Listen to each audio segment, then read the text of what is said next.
بسم الله الرحمن الرحيم. الحمد لله وحده والصلاة والسلام على من لا نبي بعده. أما بعد فأعوذ بالله من الشيطان الرجيم. بسم الله الرحمن الرحيم. قال هذا رحمة من ربي فإذا جاء وعد ربي جعله دكا وكان وعد ربي حقا. اخیر کی 12 آیتوں کا خلاصہ باقی ہے. جب ذوالقرنین نے وہ دیوار تعمیر کی تو اس کے بعد اللہ کا شکریہ ادا کیا. یہ اللہ کی رحمت سے ہی یہ کام وجود میں آیا. پھر جب میرے رب کا وعدہ پورا ہونے کا وقت آئے گا تو یہ دیوار ریزہ ریزہ ہو جائے اور میرے رب کا وعدہ بالکل برحق. اللہ تعالیٰ فرماتے ہیں کہ جب دیوار ریزہ ریزہ ہو جائے اس وقت یاجوج ماجوج اس انداز سے نکلیں گے. ایک تو ان کی تعداد بہت زیادہ ہو، دوسرا ایک دوسرے سے آگے بڑھنے کی فکر ہر ایک کو سوار ہو، تو سمندر کے موجوں کی طرح آپس میں ایک دوسرے کے اندر گڑ مڑ ہو جائیں گے.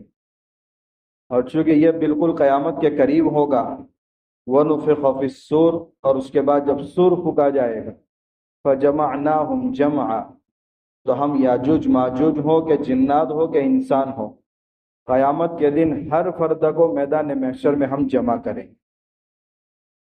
اس کے بعد کافروں کا جہنم کے ذریعے ان کی مہمان نوازی ہوگی، کیونکہ زندگی پر وہ کفر پر راضی تھے تو اب ان کو جہنم پر بھی راضی رہنا ہی چاہیے. تو اللہ تعالیٰ ان کی مہمان نوازی جہنم کو ان کے سامنے پیش کر کے کریں گے. یا ایک سوال ہوتا ہے کہ کافر کا کفر زیادہ سے زیادہ کتنے سال تک ہوتا ہے؟ ایک کافر کی لمبی سے لمبی عمر اگر اس زمانے میں پکڑے تو 63 سال کے بعد تو خلاف سنت زندگی شروع ہوتی ہے، کیونکہ اللہ کے نبی صلی اللہ علیہ وسلم کی زندگی کتنی ہے؟ 63 سال. حضرت ابوبکر صدیق رضی اللہ تعالیٰ عنہ کی عمر کتنی ہوئی؟ 63 سال. حضرت عمر رضی اللہ تعالیٰ عنہ کی عمر بھی 63 سال. حضرت علی رضی اللہ تعالیٰ عنہ کی عمر بھی 63 سال. اس لیے اگر 63 سال کے بعد اگر موقع مل رہا ہے تو یہ گفٹ آف گاڈ ہے، یعنی اللہ کی طرف سے انعام ہے. تو زیادہ سے زیادہ انسان اس وقت 100 سال تک زندہ رہتا ہے. تو 100 سال کوئی کفر کرے اور اس کے بعد اس کو ہمیشہ ہمیشہ کی جہنم میں داخل کر دیا جائے، بظاہر ایسا محسوس ہوتا ہے کہ یہ ناانصافی، کیونکہ 100 سال تک کفر کیا تو اس کو سزا کتنی ہونی چاہیے؟ 100 سال تک. مگر اللہ تعالیٰ ان کو ہمیشہ ہمیشہ کی جہنم میں داخل کریں گے. لیکن یہ عین انصاف ہے. دنیا کا بھی قانون ہے کہ کوئی جب جرم کرنے والا مجرم جرم کرتا ہے تو اس کا جرم کتنی دیر ہوا یہ چیز نہیں دیکھی جاتی، بلکہ اس کے جرم میں اس کی نیت اور ارادہ کیا ہے وہ دیکھا جاتا ہے. ایک آدمی نے کسی کا مرڈر کر دیا، حالانکہ مرڈر کرنے میں کتنا وقت لگتا ہے؟ زیادہ سے زیادہ پلان پورا بنانے میں 15-20 منٹ. لیکن کوئی عدالت یہ نہیں کہتی کہ اس کو صرف 15-20 منٹ جیل میں رکھا جائے. اگر اس کو 15-20 منٹ سے زیادہ جیل میں رکھیں گے تو اس کے جرم سے زیادہ سزا ہو جائے گی، حالانکہ کوئی بھی نہیں.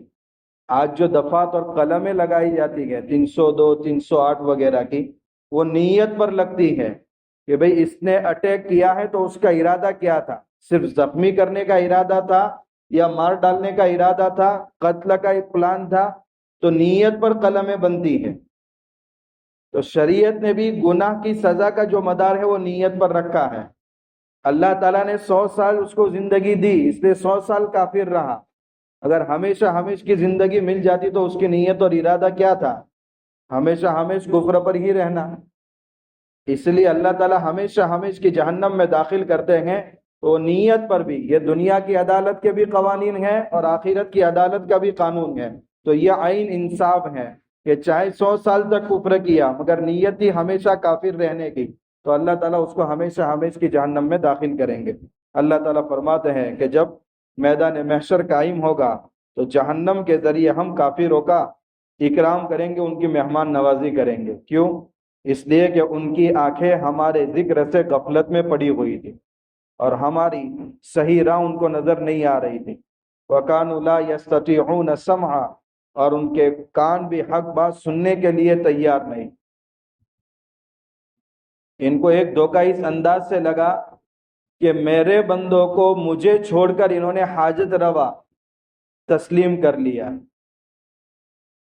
اگر وہ اس دھوکے میں پڑے ہوئے ہیں کہ کل قیامت کے دن ان کو نفع دیں گے تو یہ دھوکہ ہے۔ کل قیامت کے دن میرا کوئی بندہ جس کو انہوں نے معبود بنایا ہے کوئی نفع نہیں پہنچائے گا۔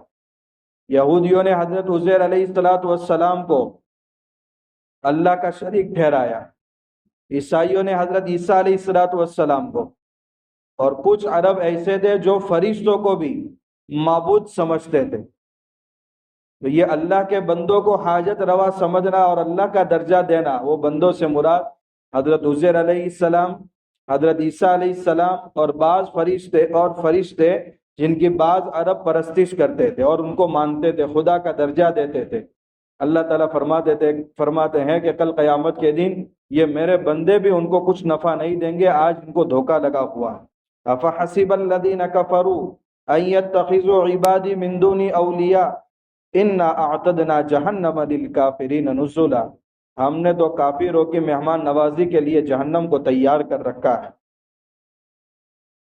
آگے بڑی زبردست آیت ہے، اے نبی آپ فرما دیجئے کہ دنیا میں بہت سے لوگ اعمال میں اتنے تھکے ہوں گے مگر ان کے اعمال کا صلہ آخرت میں رتی برابر ان کو نہیں ملے گا۔ قُلْ هَلْ نُنَبِّئُكُمْ بِالْأَخْسَرِينَ أَعْمَالًا، کیا میں تمہیں بتاؤں کہ اعمال کے اعتبار سے آخرت میں سب سے بڑے گھاٹے میں کون لوگ ہوں گے؟ الَّذِينَ ضَلَّ سَعْيُهُمْ فِي الْحَيَاةِ الدُّنْيَا، یہ وہ لوگ ہوں گے کہ جن کی کوششیں دنیا میں ہی ختم ہو گئی اور وہ یہ سمجھتے رہے کہ ہم بہت اچھے کام کر رہے ہیں اور بڑا ذخیرہ کر رہے ہیں، لیکن آخرت میں لا خلاق لهم فی الآخرہ الا النار، جہنم کے علاوہ آخرت میں ان کا کوئی حصہ نہیں ہوگا۔ یہ کون لوگ ہوں گے؟ دو باتوں کی وجہ سے انسان کے اعمال آخرت میں حبط ہو جائیں گے، ختم ہو جائیں گے۔ پہلی چیز ہے عقیدے میں فساد اور بگاڑ۔ یہ چیز ایسی ہے کہ انسان اگر عقیدہ درست نہیں ہے اس کے بعد پھر کتنے بھی نیک اعمال کر لے مگر وہ قیامت کے دن اس کا صلہ نہیں پائے گا۔ مفسرین نے سورہ غاشیہ کی 3 نمبر کی آیت عاملۃ ناصبہ، دنیا میں بہت کام کر کے تھک چکے ہوں گے، اس کے تحت میں لکھا ہے کہ حضرت عمر رضی اللہ تعالیٰ عنہ ملک شام گئے ایک مرتبہ، وہاں ایک عیسائی راہب آپ کو ملنے کے لیے آیا تو آپ نے دیکھا کہ اس کا بدن بالکل خشک ہو چکا ہے اور اس کے چہرے پر کھڈے بن چکے ہیں۔ تو حضرت عمر رضی اللہ تعالیٰ عنہ کی آنکھوں سے آنسو جاری ہو گئے۔ کسی نے پوچھا امیر المومنین رونے کی کیا وجہ ہے؟ کہا اس بندے نے عبادت ریاضت میں اپنے آپ کو اتنا تھکایا ہے کہ اس کے بدن کی کیا حالت ہوئی ہے، مگر اس کے باوجود یہ اللہ کو راضی نہیں کر سکا کیونکہ وہ عیسائی ہے، اس کا عقیدہ درست نہیں ہے، تو اتنا تھکانے کے باوجود قیامت کے دن اس کے نیک اعمال کا صلہ اس کو نہیں ملے گا۔ تو نیک اعمال حبط ہو جائیں گے، اس کی ایک وجہ یہ ہے کہ انسان کا عقیدہ درست نہ ہو اور اس کے باوجود وہ نیک اعمال کرتا رہے۔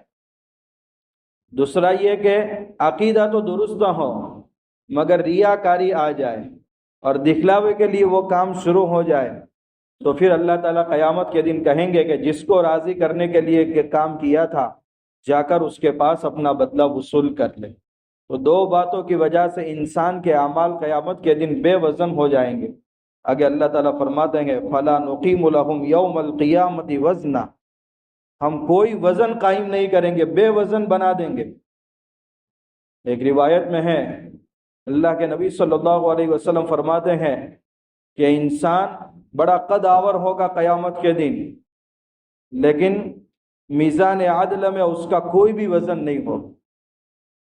دوسری روایت میں ہے کہ تہامہ پہاڑ کے برابر لوگ اپنے اعمال لے کر کے آئیں گے لیکن اللہ کے میزان عدل میں ان کا کوئی بھی وزن نہیں ہوگا، یا تو ریاکاری میں مبتلا ہوں گے یا عقیدے کے فساد میں مبتلا ہوں گے، جس کی وجہ سے اللہ تعالیٰ فرماتے ہیں ان کے اعمال کے وزن کو ہم بالکل ختم کر دیں گے۔ اللہ ہم سب کی ان دو باتوں سے حفاظت فرمائے۔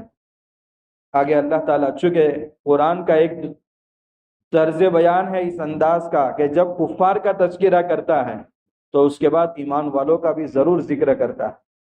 ان الذین آمنوا وعملوا الصالحات، بے شک وہ لوگ جو ایمان لائے اور نیک اعمال کیے، کانت لہم جنات الفردوس نزلا، تو جنت الفردوس کے ذریعے ان کی مہمان نوازی کی جائے گی۔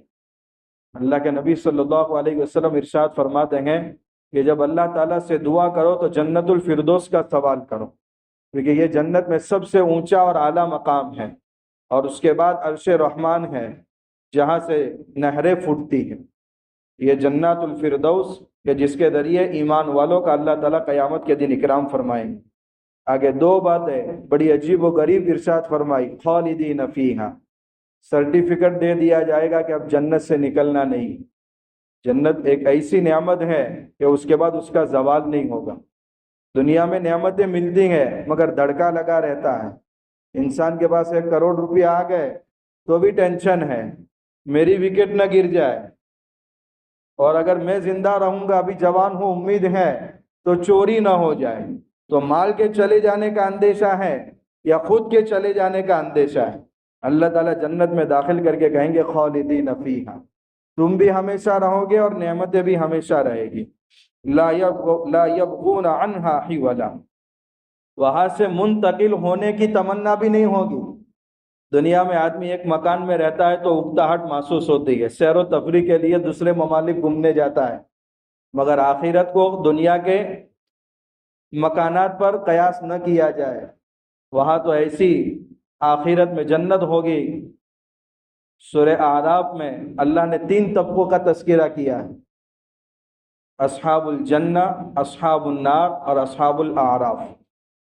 جنتی جب جنت کے اندر داخل ہو جائیں گے اب سکون کا سانس ان کو ملے گا اور کہیں گے الحمدللہ الذی ہدانا لہذا وما کننا لنہتدی لولا ان ہدانا اللہ، تمام تعریف اس اللہ کی ہے جس نے ہم کو اس راستے کی ہدایت عطا فرمائی۔ اگر اللہ ہم کو اس راستے کی ہدایت نہ عطا فرماتا تو ہمارے بس کی بات نہیں تھی کہ جنت تک پہنچ سکے۔ تو اللہ نے جنت کو بنایا ہے مگر مکارہ کے ذریعے اس کو گھیر لیا گیا، اس تک پہنچنا بہت مشکل ہے۔ ایمان کو بچا کر دنیا سے لے جانا سب سے بڑا مسئلہ ہے۔ اللہ اس مقدس جماعت میں ہمارا بھی شمار فرما دے کہ ایمان کی سلامتی کے ساتھ ہم اس دنیا سے رخصت ہو۔ پھر اس کے بعد قبر کی اندھیری کوٹری کے اندر اکیلا سونا ہے، وہ بھی منزل پار کرنی ہے۔ میدان محشر میں اللہ کے سامنے اپنی زندگی کا پورا حساب دینا ہے، نامہ اعمال کی تقسیم کا مسئلہ ہے، پھر پل صراط پر سے گزرنے کا مسئلہ ہے، جنت اور جہنم کے فیصلے کا سوال ہے۔ اس کے بعد جب جنت میں داخل ہوگا، جب یہ کلمات دل سے نکلیں گے، جیسے ایک پیاسا آدمی ٹھنڈا پانی پینے کے بعد اس کا ایک روا روا کہتا ہے الحمدللہ، تمام تعریف اس اللہ کی ہے جس نے ہم کو اس راستے کی ہدایت عطا فرمائی۔ اللہ ہم سب کے آخرت کے سارے مسائل پوری امت کے حل فرما دے۔ تو اللہ تعالیٰ فرماتے ہیں کہ ہمیشہ ہمیشہ رہیں گے اور وہاں سے اکتاہٹ بھی نہیں ہوگی کہ دوسری جگہ جائے۔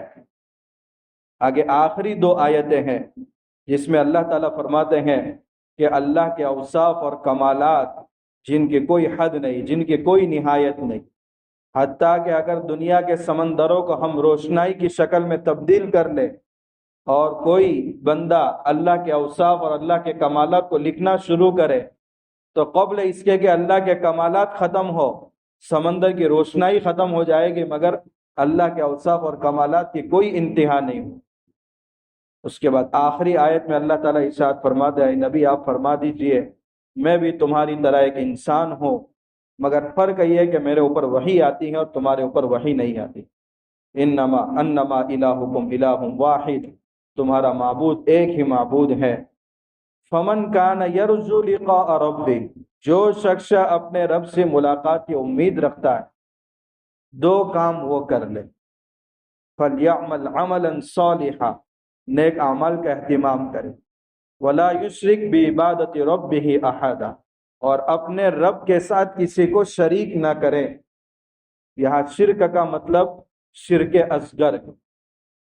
اللہ کے نبی صلی اللہ علیہ وسلم نے ایک مرتبہ صحابہ کرام کے سامنے بتایا کہ مجھے جن جن خطرناک فتنوں کا تمہارے اوپر خوف ہے ان میں شرک اصغر کا سب سے زیادہ خوف۔ تو صحابہ نے پوچھا یا رسول اللہ شرک اصغر کیا ہے؟ آپ صلی اللہ علیہ وسلم نے بتایا کہ ریا، لوگوں کو دکھلانے کے لیے عمل کرنا یا اپنے عمل میں اللہ کے علاوہ کسی کو شریک کر لینا۔ تو ایک تو عمل صالح کرنا اور اخلاص کے ساتھ کرنا۔ اخلاص کہتے ہیں اخلاص اللبن، دودھ کو پانی سے بچانا، پیور دودھ رہنے دینا، یہ خالص دودھ ہے۔ تو اپنے عمل کو اللہ کے علاوہ کسی اور سے بچا کر رکھنا، یہ ہے اخلاص۔ لیکن یہ بہت بعد میں پیدا ہوتا ہے، ابتدا میں پیدا نہیں ہوتا۔ اس لیے دو طرح کی روایات آپ کو احادیث کی کتابوں میں ملے گی۔ یہ آیت اس وقت نازل ہوئی ہے جب ایک شخص نے ارادہ کیا کہ مجھے اللہ کی راہ میں جنگ کرنا ہے، جہاد کرنا ہے، مگر دل میں یہ بات پیدا ہو گئی کہ میرا یہ بہادرانہ عمل اور غازیانہ عمل لوگوں کے درمیان مشہور ہو جائے۔ اس وقت یہ آیت نازل ہوئی کہ جو شخص اپنے رب سے ملاقات کی تمنا کرتا ہے وہ نیک عمل کرے اور اس نیک عمل میں اللہ کے علاوہ کسی کو شریک نہ کرے۔ ایک صحابی اللہ کے نبی صلی اللہ علیہ وسلم کے پاس آئے، کہا یا رسول اللہ میں نماز پڑھتا ہوں، روزے رکھتا ہوں، مقصد یہ ہوتا ہے کہ اللہ کو راضی کروں، مگر جب میرے اس عمل پر لوگ تعریف کرتے ہیں تو میں اس میں اضافہ کر لیتا ہوں۔ آپ صلی اللہ علیہ وسلم خاموش رہے۔ اس وقت یہ آیت نازل ہوئی کہ نیک عمل کرو مگر اللہ کے ساتھ کسی کو اس میں شریک مت کرو۔ یہ دو طرح کی روایتیں ہیں، اور کچھ روایتیں جو اس مضمون ہی کی ہیں مگر تھوڑی الگ ہے۔ حضرت ابو ہریرہ رضی اللہ تعالیٰ عنہ اللہ کے نبی صلی اللہ علیہ وسلم سے پوچھنے لگے یا رسول اللہ میں ایک عمل پوشیدہ طور پر تنہائی میں گھر میں کرتا ہوں، مگر اس کے بعد اچانک کوئی میرے گھر میں آ جاتا ہے اور مجھے اچھی حالت کے اندر دیکھ لیتا ہے، کیا میرا یہ عمل ریاکاری میں شمار ہوگا؟ تو اللہ کے نبی صلی اللہ علیہ وسلم نے فرمایا تم کو تو دگنا اجر ملے گا، ایک تو تم چھپ کر کے یہ عمل کر رہے اس کا ثواب، اور دوسرا یہ کہ علانیہ اب یہ عمل شروع ہو گیا کہ اچھی حالت میں تم کو دیکھ رہا ہے تو اس کے دل میں بھی جذبہ پیدا ہوگا، تو تم کو تو دگنا اجر ملے گا۔ ایک اور روایت ہے، ایک صحابی نے پوچھا یا رسول اللہ میں نیک عمل کرتا ہوں، مقصد یہ کہ اللہ کو راضی کرنا ہے، مگر بعد میں چل کر اس عمل کا چرچا لوگوں میں شروع ہو جاتا ہے۔ تو اللہ کے نبی صلی اللہ علیہ وسلم نے فرمایا کہ یہ تو ایمان والے کے لیے نقد بشارت ہے۔ تو یہ بھی اچھی چیز ہے کہ کوئی مسلمان بھائی ہم کو دیکھ رہا ہے کہ ہم اچھی حالت میں ہیں۔ تو اخلاص کہتے ہیں اس کو کہ جب عمل شروع کرے تو استحضار اس بات کا ہو صرف اللہ کو راضی کرنے کے لیے عمل کر رہا ہو، بعد میں اگر اس کا چرچا شروع ہو جائے اور لوگوں کی زبانوں پر اچھی تعریف ہو تو پھر یہ اللہ کی طرف سے ایمان والے کے لیے نقد بشارت ہے، لیکن ابتدا میں لوگوں کو دکھلانے کی نیت نہ ہو ورنہ ریاکاری شامل ہو جائے۔ یہ آخری دو آیتوں کے بارے میں حضرت عبداللہ ابن عباس رضی اللہ تعالیٰ عنہ سے ایک صاحب نے پوچھا کہ میں روزانہ صبح تہجد کے وقت اٹھنے کی کوشش کرتا ہوں مگر نیند کا غلبہ ایسا رہتا ہے کہ میں اٹھ نہیں پاتا ہوں۔ تو حضرت عبداللہ ابن عباس رضی اللہ تعالیٰ عنہ نے یہ 109 اور 110 نمبر کی دو آیتیں ان کو بتائی کہ سورہ کہف کی آخری دو آیتیں پڑھ کر سو، جس وقت تم نے اٹھنے کا ارادہ کیا ہے اسی وقت اٹھ جاؤ۔ حضرت زر بن حبیش نے حضرت عبدہ کو یہی آیت بتائی تھی۔ وہ حضرت عبدہ رحمۃ اللہ علیہ فرماتے ہیں میں نے بار بار اس کا تجربہ کیا اور اس کو بالکل ہو بہو اسی انداز سے پایا کہ جس وقت میں نیت کر کے سوتا تھا کہ اتنے بجے مجھے اٹھنا ہے، میری آنکھ برابر اتنے بجے ہی کھلتی تھی۔ یہ سورہ کہف کی 109 اور 110 نمبر کی دو آیتیں ہیں۔ اگر رات میں بیداری کوئی چاہتا ہے کہ تہجد میں اللہ کے سامنے اٹھ کر کے اللہ کی عبادت کرے لیکن اٹھنا نہیں ہوتا نیند کے غلبے کی وجہ سے، تو ان دو آیتوں کا اہتمام کریں۔ آج اللہ کی توفیق سے سورہ کہف کی پوری سورت کے آیات کا خلاصہ ہمارے سامنے آ گیا۔ اس کی مختصر تفصیل یہ ہے کہ یہ قرآن کریم کی 114 سورتوں میں سے وہ عظیم سورت ہے جو اللہ کے نبی صلی اللہ علیہ وسلم پر یک بارگی نازل ہوئی ہے، پوری کی پوری سورت۔ اور جس وقت یہ سورت اتر رہی تھی 70,000 فرشتے اس کے اعزاز میں آسمان سے اترے تھے۔ اس کی فضیلت کے بارے میں کئی روایات آپ کے سامنے آئی تھی۔ حضرت ابو الدرداء رضی اللہ تعالیٰ عنہ فرماتے ہیں کہ جو شخص سورہ کہف کی شروع کی 10 آیات حفظ کر لے وہ دجال کے فتنے سے محفوظ رہے گا۔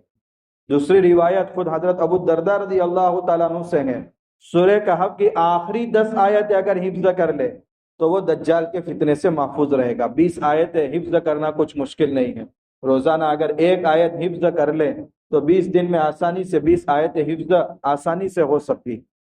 حضرت سہل ابن معاذ رضی اللہ تعالیٰ عنہ کی روایت بھی آپ کے سامنے آئی تھی کہ جو شخص سورہ کہف کی ابتدائی اور آخری آیات پڑھ لے قدم سے لے کر اس کی پیشانی تک ایک نور ہو جائے، اور اگر عام دنوں میں پوری سورہ کہف پڑھ لیتا ہے تو زمین سے لے کر آسمان تک اس کے لیے نور ہوگا، اور قیامت کے دن اسی روشنی کے اندر وہ چلے گا۔ مزید ایک روایت بتائی تھی کہ جو شخص جمعہ کے دن سورہ کہف کی تلاوت کا اہتمام کرتا ہے اللہ تعالیٰ ایک ہفتے تک اس کی پوری تمام فتنوں سے حفاظت فرماتے ہیں، حتیٰ کہ اگر بیچ میں دجال کا فتنہ بھی نمودار ہوگا تو اللہ تعالیٰ اس فتنے سے بھی اس کی حفاظت فرمائیں گے۔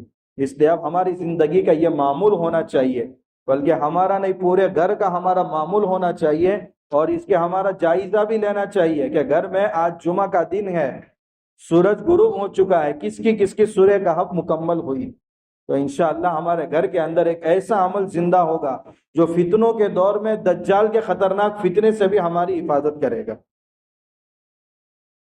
اس لیے عمل ہماری زندگی میں آنا چاہیے۔ اس تفسیر والے عمل سے بس یہی مقصود ہے کہ ہم فتنوں سے کسی طریقے سے بچ جائیں۔ اس کے بعد مزید 4 باتیں ایسی ہیں کہ جو ہم کو فتنوں کے دور میں ایمان پر ثابت قدم رکھ سکتی۔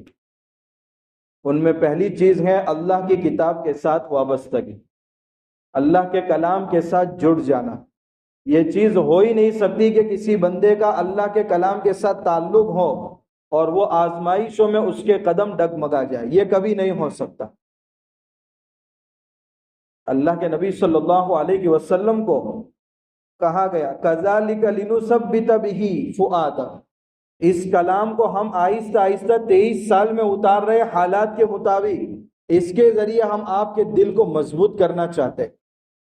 چیلنجز کا مقابلہ کرنے کے لیے دل کا مضبوط ہونا ضروری ہے، ورنہ آج تو حالات سے ہر ایک متاثر ہو رہا ہے۔ اس لیے فتنوں کے زمانے میں اپنے آپ کو اگر ایمان پر صحیح سلامت رکھنا ہے، ثابت قدم رکھنا ہے، تو اللہ کے کلام کے ساتھ وابستہ ہے۔ اللہ کے نبی صلی اللہ علیہ وسلم کا بہترین ارشاد اہل القرآن اہل اللہ وخاصۃ، اللہ والا اگر بننا ہے تو اللہ کے کلام کے ساتھ وابستہ ہو۔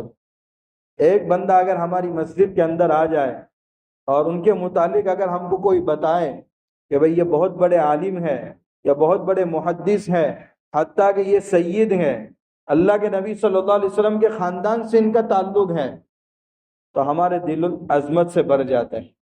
اگر ہمارا تعلق قرآن سے ہو گیا تو ہمارا اللہ کے کنبے اور خاندان سے ہمارا تعلق ہوگا، وہ خاص ستو ہو، وی آئی پی کوٹے میں ہمارا شمار ہونے لگتا ہے۔ اللہ کے نبی صلی اللہ علیہ وسلم نے دوسری روایت میں ارشاد فرمایا ان اللہ یرفع بہذا الکتاب اقواما، اس کتاب سے جس نے بھی رشتہ جوڑا ہے اللہ نے عزت کی چوٹیوں پر بٹھایا۔ ایک واقعہ ذہن میں آ رہا ہے، حضرت سالم مولا ابی حذیفہ رضی اللہ تعالیٰ عنہ، بہت مشہور واقعہ ہے۔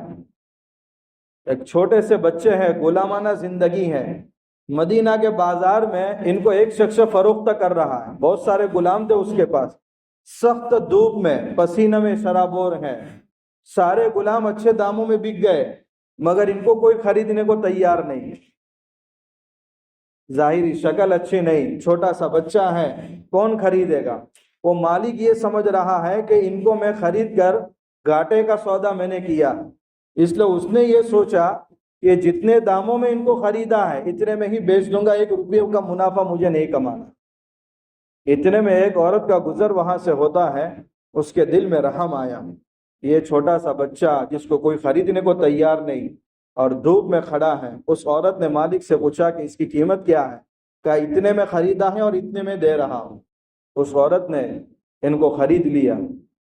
اس کے بعد مکہ سے ابو حذیفہ آئے تھے جو مسلمان نہیں ہوئے تھے، لیکن مدینہ میں ان کو نکاح کی ضرورت پیش آئی، تو پتہ چلا کہ ایک رحم دل عورت ہے جس نے ایک ایسے لڑکے کو خریدا ہے۔